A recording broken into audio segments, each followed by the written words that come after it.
Toki Doki Literature Club, Foreign Relations, is a fan mod that is unaffiliated with Team Salvato. Oh, sorry, it said uninfiliated, but anyway, it is intended to be played after the original game has been completed and contains spoilers for the original game. Game files are needed for this game and can be downloaded for free at that place. Now, with that out of the way, are you ready to study abroad? Yes. I'm ready to study 4 broads. Ah, I get it.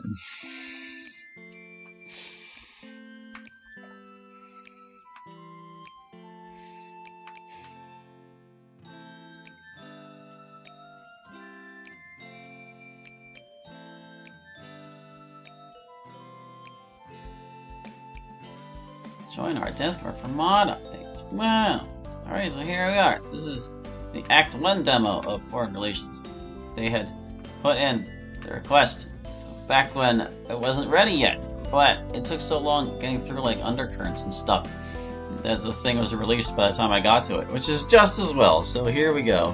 Foreign Relations Act 1. I don't really mind taking it from the top because the first demo we did was actually very short. Disclaimer. The dialogue text is displayed like this. Hello world. It is meant to signify that the character is speaking in Japanese. Barely got that in time. A subdued, high-pitched whine gives way to a rumbling racket, reverberating in my chest as the rest of my body is gently yanked forward in my seat. What is notebook? Notebook. I can't access it yet right now. Eventually, I suppose I will. I think we're landing. The onslaught of audible and physical cacophonies serves as a rude awakening, the tires making contact with the tarmac, providing the most of it. Catching a few hours of sleep on the plane was much needed, but a steady fatigue still mulled over my brain. Nothing a lethal amount of caffeine can't fix, though. My mind tries to process the next 24 hours. The wheres, the whats, the whens, the costs, all into a monotonous process that felt second nature to me. Nothing could disrupt me on how I was going to settle down in this new world I found myself in. Save for a few ambiguities, though I can't really expect much more of my homeschool's competency in these things. Christ, one time they mixed up the recycled and drinking water pipes, and that's just the tip of the iceberg. Walking down the jet bridge to arrivals, I soon come to realize I'm no longer inside an air-conditioned heating flying tin can. A chill soon finds itself and I zip up my hoodie in an attempt to retain much of my heat. Looking out the windows shows a vast concrete plateau adorned with lights as passenger jets taxi, take off, land, a frantic scurry that seems all too chaotic. All under a gentle scattered light through an overcast sky. A mental reminder tells me to take out my phone. I turn the airplane mode off, checking for any notifications I might have missed out on during the flight. Of course, switching over to the airport Wi-Fi as I don't have a SIM card here. JJ, 2 notifications. Oh, brother. Yo, have you landed yet? What's it like? Chill, dude. I've only set foot in Japan for like an hour. It's damn cold is what it is. No snow, though. You don't seem excited, bruv. I've been more or less sent on exile. I don't think I should be all that pumped. Yeah, but you're in Japan. Lots of cool stuff, for real. You get to make new friends at school. Maybe cop a baddie. Dude, you realize this shit isn't like anime. School is school. I'm sure boringness transcends languages and cultures. Alright. Pipe down. Just trying to be optimistic. I'm just trying to be realistic. This is why you get no bitches. Oh, remind me who you went to formal with?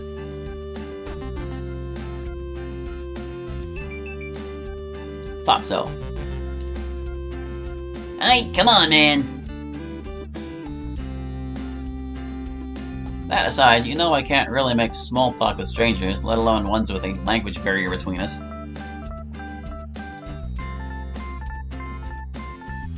Besides, it's not like I'm gonna end up in some whimsical situations like in that one anime you recommended, where it was just some guy surrounded by girls all the time. You're not missing out on much, I assure you. Alright, fine. Just don't miss out on anything, so I wanna know. I wouldn't waste this opportunity by being a loner and shit. Especially when you can cop a Japanese baddie. Leave your old self back at St. Hewlett's, bruv. Whatever. I put my phone back inside my coat pocket. JJ and I must have been chatting for a while. I can now see the entrance to customs through to arrivals. A small queue seems to have been built up from the other passengers from my flight, and I take this time to get ready.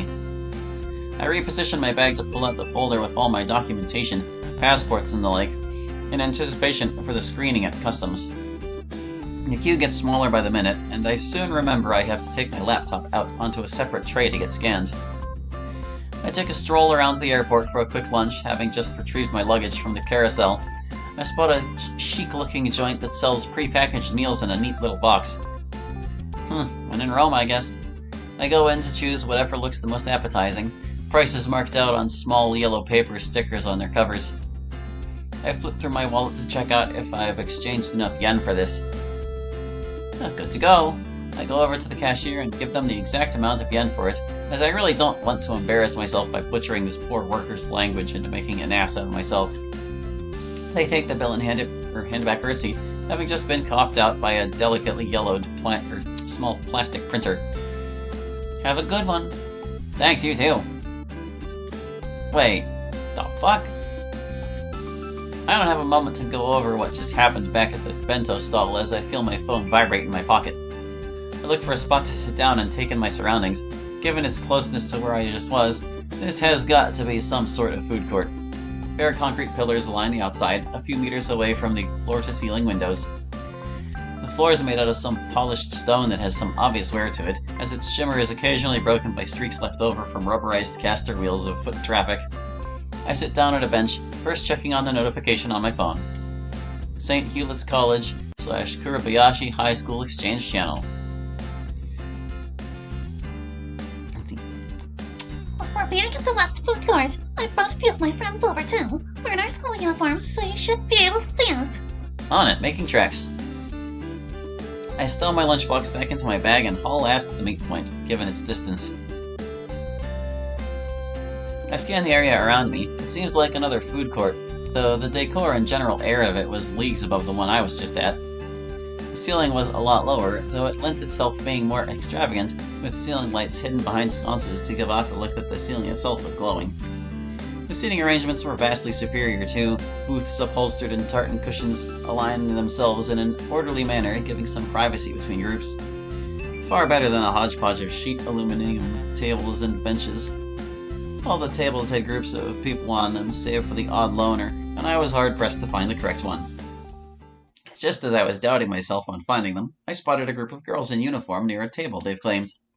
The colors are on point with mine, I packed before the flight, a grayish blazer with blue skirts. That has to be Kurabayashi High. Okay, so I'd noticed a few things before that I assumed were Britishisms, but then they spelled colors without a U, and now I just don't know what to think. As I approach the group, I spot one of them, adorned with a red bow, gently nudge the girl with the white bow next to her, soon pointing in my direction. A thought crosses my mind whether hair accessories signify a pecking order, but I soon dismissed this notion.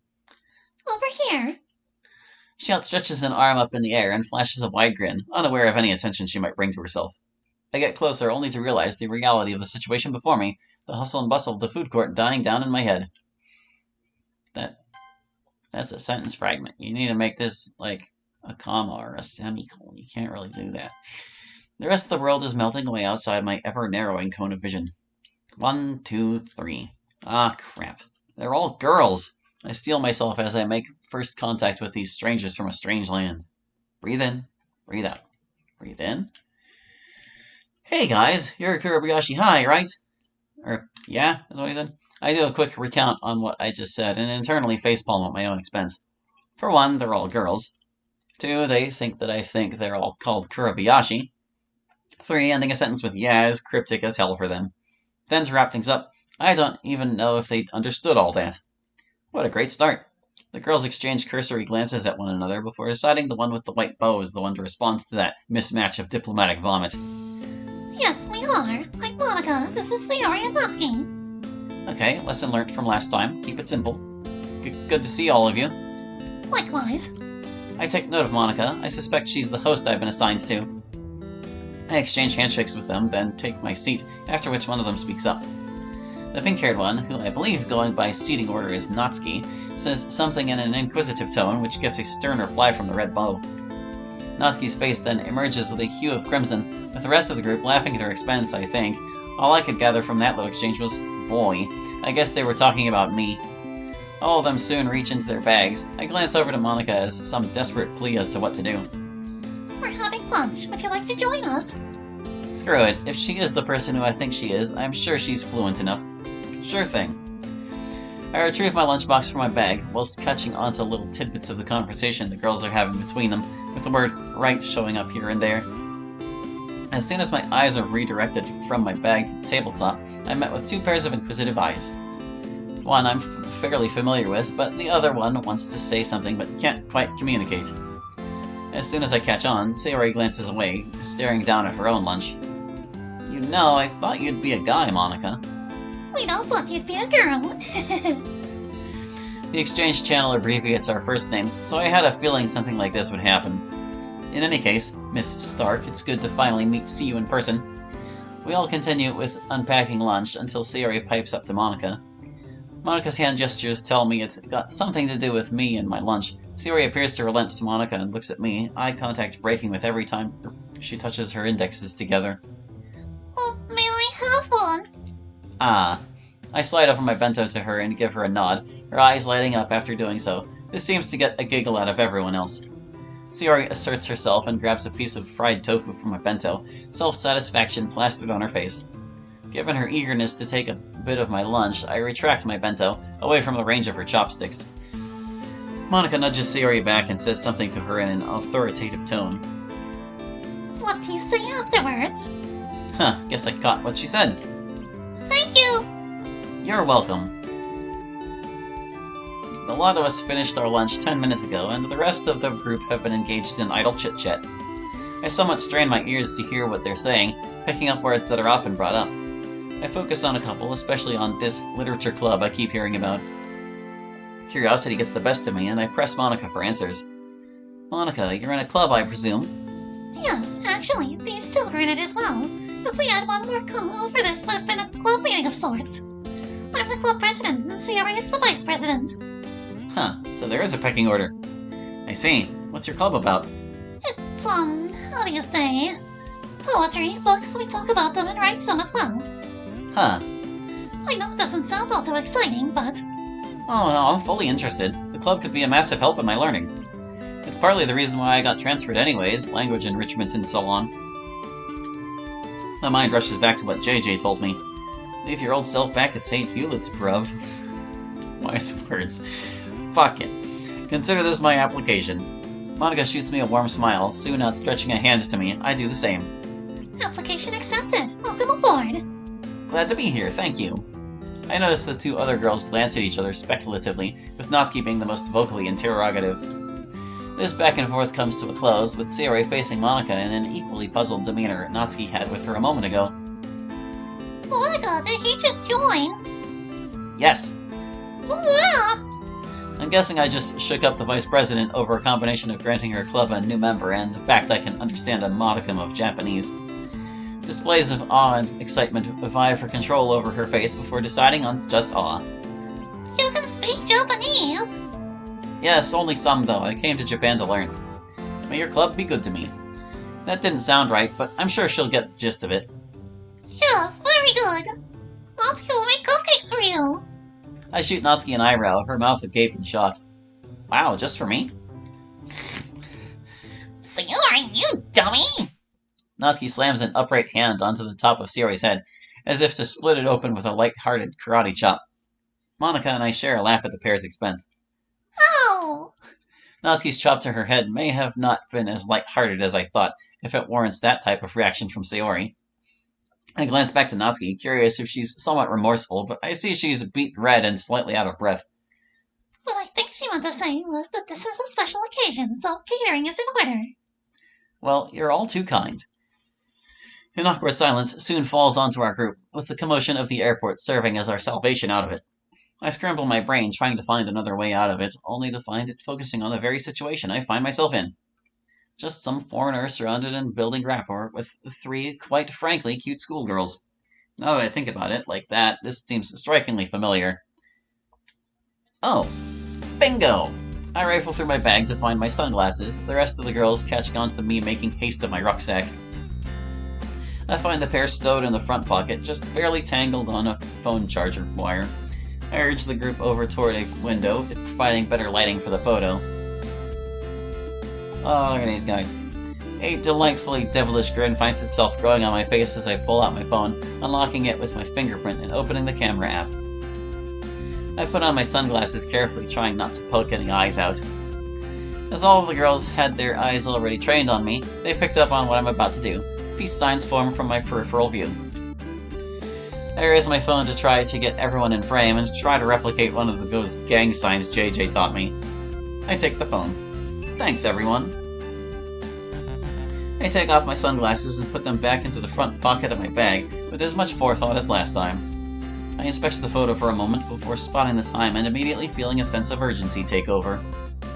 Hey, Monica, you said over the exchange channel there would be other things you would show me after meeting at the airport. I locked the phone to show her the lock screen, time of day as large as it could be on my phone. Oh, right. We have to hurry back to the station. The airport is very far from mine and the rest of the others. Monica then stands, quickly turning her head to the other two. Sorry, Natsuki, let's go. The rest follow suit as I press the button on my luggage to extend its carrying handle. I kick the lower end of my luggage while on the move to get it into a more ergonomic position. It isn't long until we reach the exit of the airport. The sliding doors let loose a brisk gust of January wind.